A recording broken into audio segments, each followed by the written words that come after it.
masu kallon barkan mu da dawa daga hutun rabin lokacin nan da shi da muka tafi kafin mu tafi rabin lokaci dakta ya faɗa mana menene gyambon ciki ne ke kawo shi.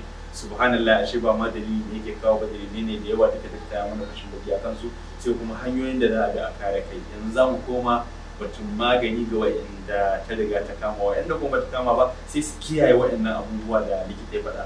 Dakta muna maka lalle marhabin da dawowa. Assalamu alaikum wa rahmatullahi wa barakatuh. Alaikum assalam wa rahmatullahi wa barakatuh. Dakta kafin mu tafi kawai lokacin muna tattauna akan batun ulcer, sannan mun ji me ke kawo ta, mun ji ƙarin bayani akan hanyoyin kare kai. Wa'anda kuma sun riga sun kamu da wannan ciwo, ya kamata su kuma a ce sun yi domin neman sauki. Haka ne.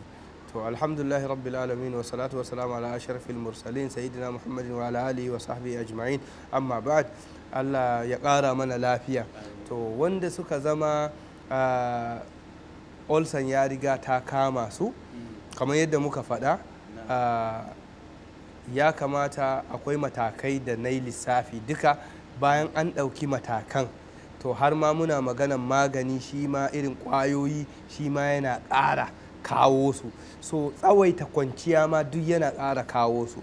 To amma rigakafi da ya kamata ai za a ba da rigakafi ne, amma ya kamata mutum ya je ya ga likita. Rigakafi za ka samu dankalin turawa. Don ka samu dankalin turawa, yauwa da ɓawonsa sai ka wanke shi. Idan ka wanke shi sai ka markaɗa shi, sai ka dinga kaɗan, za ka iya sa zuma a ciki, sai ka sha cokali 5 kafin ka karya, ka ba da minti 30. Da daddare ma in ka gama shin kome za ka kwanta, sai ka sha cokali 5. Bai da wani illa. So kuma insha Allahu in mutum ya kai aƙalla ka sha shi na sati 3, to in Allah ya yarda fa, idan ka kiyaye dalilan da suke kawo ulcer, to ka kuma lazimci maganan shan magani, to insha Allahu za ka samu sauƙinta ba kaɗan ba. Especially ma ana so mutum ya tsara lokacin cin abincinsa. Kar ya zama kana cin abinci ashwa'i, a'a ka sha wannan bayi da kyau. Yauwa to dole ka tsara lokacin cin abincinka, yana da mahimmanci sosai. So daga nan kuma sai a yi wannan abun, ka gane ai, sai a samu a yi wannan abun na dankali, yana taimakawa. Haka kuma ƙari ayaba ma wanda bata nuna ba, in aka kirɓa ta, ko aka kirɓa ta a sa ɗan zuma a ciki, ana shan cokali 5 da safe 5 da dare, shi ma yana taimakawa. In an ga dama a cikin kirɓaɓɓen ayaban za a iya sa madaran gari, sai a yi amfani da shi. Kaga ga daɗi ga magani, so yana taimakawa sosai da iko. To duka muna godiya. Kusan ce idan muka wuce batun gyambon ciki, likita sai mu duba yawan matsalar ciwon ciki.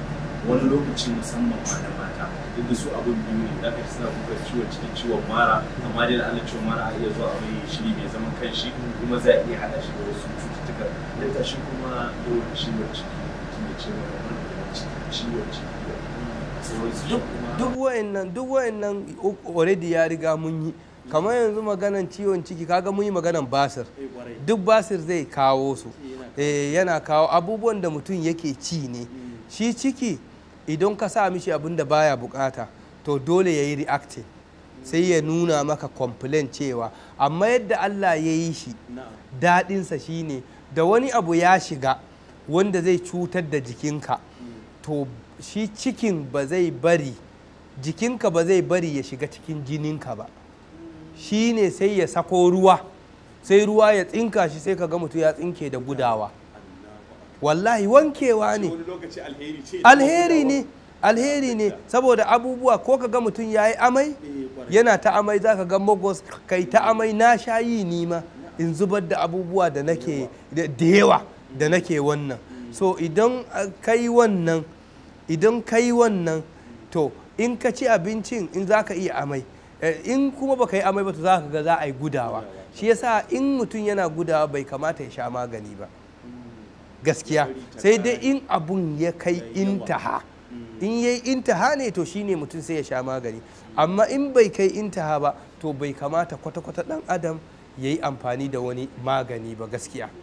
Dakta, anan har yanzu idan muka duba da Allah wani kuma za ka ji abin da yake kuka a kai shine kawai kamar damƙa cikin yake yi sai ya sake inda zai yi awa ko awa biyu a haka ba lalle bane ta bayan gida to a irin wannan halin shi kuma za a iya cewa ya dan nemi magani duk cinkushewan ciki ne duk cinkushewan ciki ne duk kaman imsak da muka yi ne irin wayannan abubuwa duka abu ne wanda jikinka yake nuna maka cewa ko in akwai karancin ruwa ma wajen cin abincinka in akwai karancin ruwa to zai iya kawo maka wannan abubuwa. Ya kamata musamman adadi ne ya kamata a ce mutum ya dage ya sha na ruwa a cikin awa 20 ko kuma a cikin kwana da wuni.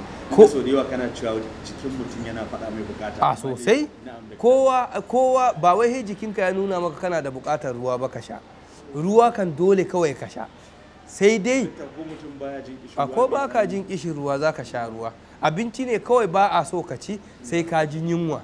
In jikinka ya bukata amma in shi ma akwai ciwukan da in kana da shi jikinka ba zai nuna ma yana son abinci ba kamar ciwon hanta wallahi ba za ka taba jin yunwa ba kamar masu aljanu iska su ma ba sa jin yunwa yawancinsu tunda duk muna haduwa da su ka gane amma kamar mutum da ya ce maka ga adadin ruwan da kake bukata wannan hasashe ne kawai hasashe ne saboda ba kowane jiki bane yake aiki daidai ya nuna maka istihlak ko kuma imtisas din da ake samu ba daidai bane ya zama kowa jikinsa ana samun the same kaman extraction a jikinka ka gane so kowa ya bambanta amma ka sa a ranka dole ka dinga shan ruwa in ka ji cikinka yana kamar ni yanzu wallahi da na ji cikina yana damka yana mai in na dan sha ruwa to sai in tashi in yi nafila in na tsawaita sujada to wallahi cikin zai bude sai ka ga daga baya mutum ya yi tarihi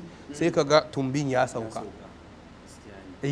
ni da na ji ina fama da ciwon ciki in dai ba wani abu na ci ba to zan dan sha ruwa sa'an nan daga nan sai yanzu in yi ta nafila wallahi ina nafilan nan kuma da ikon Allah sai ka ga cinkushewan cikin ya budu sai ka ga a yi tarihi daga baya kawai sai ciki ya zama normal to kamar mara kuma da kace kamar mara da kace shi duk shine su maganar su infection din nan duk su ne maganar infection idan al'ada ya kusa ne sai ka yau ana wannan da zafi kuma ka zaka ji sun ce dai suna fama ai maslahan su ne ma al'ada ya zo da zafi ta ina maslaha ba wai zafin ya tsananta ba ta ina zai zama maslahan su yana nuna musu alama so in shirye-shirye za a yi ma ta je ta shirya da a ce haka kawai ko wanda na taba gani kamar mutane mata biyu haka kawai ba alama abun ya zo musu a cikin motan fasinja aka bata seat kaga ai ba amfani to shi yasa kaga alaman zafin yana da kyau wannan alama ne haka Allah ya halicci system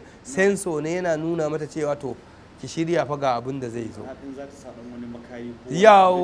yawa haka ne tabbas ina ganin dakta kusan za mu iya nasa aya a nan lura da lokaci insha Allah idan muka da wani shirin na gaba dan da na so a dan mintunan da suka rage mu dan saka matsalar ciwon ido to amma zai yi wuya zai yi wahala gaskiya kuma ba ta hakinta za mu duba ta a wani wannan na gaba insha Allah yawa masu kallo kafin mai sallama da ku dai abin da muke tunatar da ku shine ga wayanda suka kalli shirin namu kuma suke son neman karin bayani to za su iya tuntuɓar wayannan adireshoshi kamar haka domin kira kai tsaye ga shi asibitin dakta da ke Keffi a jihar Nasarawa sai a kira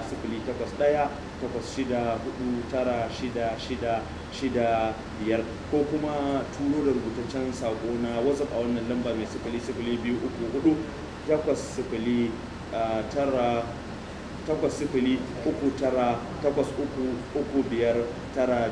ko kuma ziyartar shafukan sada zumunta waɗanda dakta yake kokarin wayar da kan mutane ta waɗannan shafuka kamar chief consultant BTMC a shafin Facebook ko kuma akwai shirye-shirye na dakta da ake samu a tashar shi ta YouTube wato Bunkau TV haka kuma masu Instagram za su iya samun dakta a Bunkau holistic don haka sai mun ji daga gare ku.